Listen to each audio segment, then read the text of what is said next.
시리아는 자국 내에 남아있는 러시아의 두 군사기지의 미래에 대해 모스크바와 합의에 도달했다고 밝혔습니다. 이번 합의에 따라 흐메이빔 공군기지와 타르투스 해군기지는 공동훈련센터로 전환되고 다마스쿠스는 인접한 민간시설에 대한 통제권을 다시 갖게 됩니다.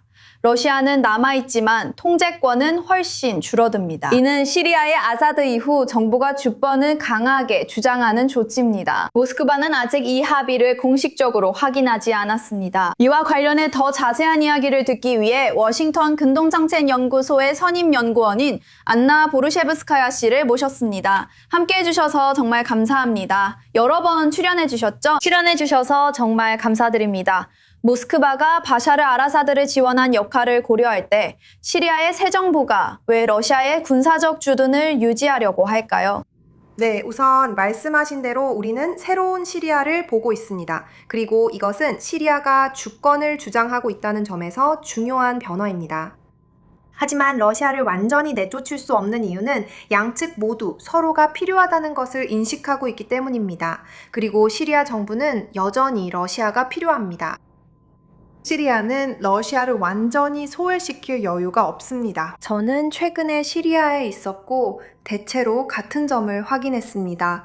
전체적으로 새로운 시리아를 보고 있지만 러시아의 입장이 반드시 약화된 것은 아니지만 단순히 조정되고 있을 뿐입니다. 그리고 이건 단순히 군사기지 문제에 그치지 않습니다. 군사적 관계는 이 더 큰 그림의 한 부분일 뿐입니다. 알겠습니다. 그러니까 약화시키는 것이 아니라 조정하는 것이라고 말씀하시는 거군요. 이 부분에 대해 더 자세히 말씀해 주시고 이것이 시리아에서 러시아의 군사적 역할에 어떤 변화를 가져오는지 설명해 주세요. 아직 이 합의에 대한 더 많은 세부 사항이 밝혀지지 않았지만 이번 보도를 통해 러시아가 여전히 역할을 하고 있고 러시아가 완전히 빠진 것은 아니라는 점은 분명합니다. 그리고 여기서 중요한 점은 러시아가 여전히 시리아에 있다는 사실입니다. 러시아는 단지 이 정권과 어떻게 소통하고 어떻게 관여할지 조정할 방법을 찾고 있을 뿐입니다. 하지만 러시아가 떠나려고 한다는 징후는 없고 시리아 정부가 러시아를 완전히 멀리할 여유도 없습니다. 현재 모스크바는 아직 공식적으로 이 합의를 확인하지 않았습니다. 이것이 얼마나 중요한가요? 그리고 조건이 여전히 바뀔 수 있을까요? 또 어떤 방향으로 바뀔 수 있을까요? 러시아는 자신들의 역할이 축소된 것에 대해 불만이 있을 가능성이 높습니다. 그리고 그것이 아직 이 합의를 확인하지 않은 한 가지 이유일 수 있습니다. 하지만 전반적으로 중요한 것은 러시아와 시리아가 협력할 방법을 모색할 것이라는 점입니다. 그래서 당신이 언급한 이 보도에서 어떤 형태로든 공동훈련에 대해 이야기하고 있는 것입니다.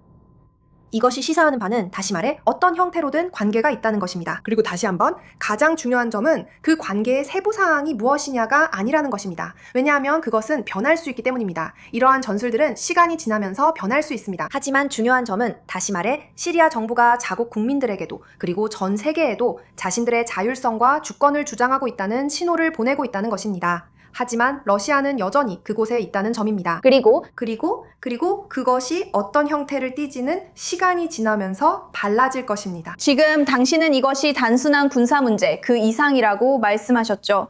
그럼 러시아가 시리아에 여전히 있다는 것을 우리가 또 어떻게 보게 될까요?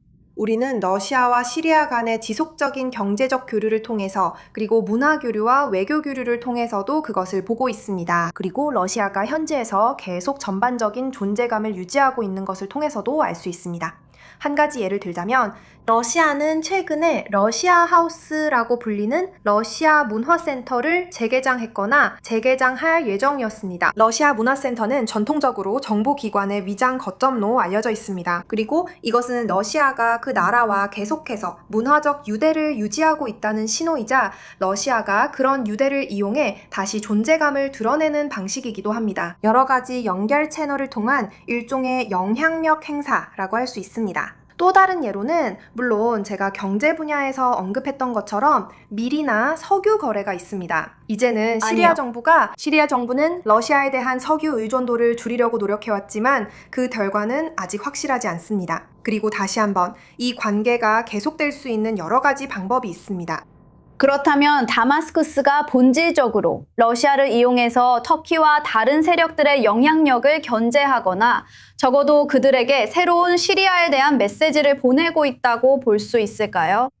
그것도 분명히 한 부분이라고 생각해요. 또 다른 부분은 이것이 러시아에게 보내는 메시지이기도 하다는 거예요. 다시 말해, 러시아는 국제 무대에서 완전히 무시할 수 없을 만큼 너무 중요한 존재라는 메시지죠. 또 다른 시각으로 보면 이것은 단순히 다마스쿠스가 이 나라에서 영향력을 놓고 계속 경쟁하는 여러 강대국들과의 관계를 균형 있게 유지하려는 노력이라고 할 수 있어요. 그리고 시리아는 여전히 외부 영향에 매우 취약하다는 점을 기억해야 해요. 러시아뿐만 아니라 다른 나라들로부터도요. 그리고 우리가 방금 이야기한 러시아 기지 문제에 관해서는 이 점을 기억하는 것이 중요해요. 굉장히 이례적인 상황이에요. 집권 정권, 즉 아사드 정권이 반대 세력에 의해 축출된 상황이었고 그 반대 세력이 샤라였죠. 그런데도 불구하고 집권 정권을 지지했던 러시아는 여전히 그 기지들을 유지할 수 있었어요. 그 나라 안에서요. 그래서 그 자체만으로도 정말 이례적인 상황이에요. 보통은 이런 일이 일어나지 않아요. 보통 반대 세력이 집권 정권을 축출하면 그 집권 정권을 지지했던 나라는 그 나라에서 이처럼 큰 존재감을 유지하지 못하거든요. 안나 보르셰브스카야, 오늘 밤에 나와주셔서 정말 감사합니다. 불러주셔서 감사합니다.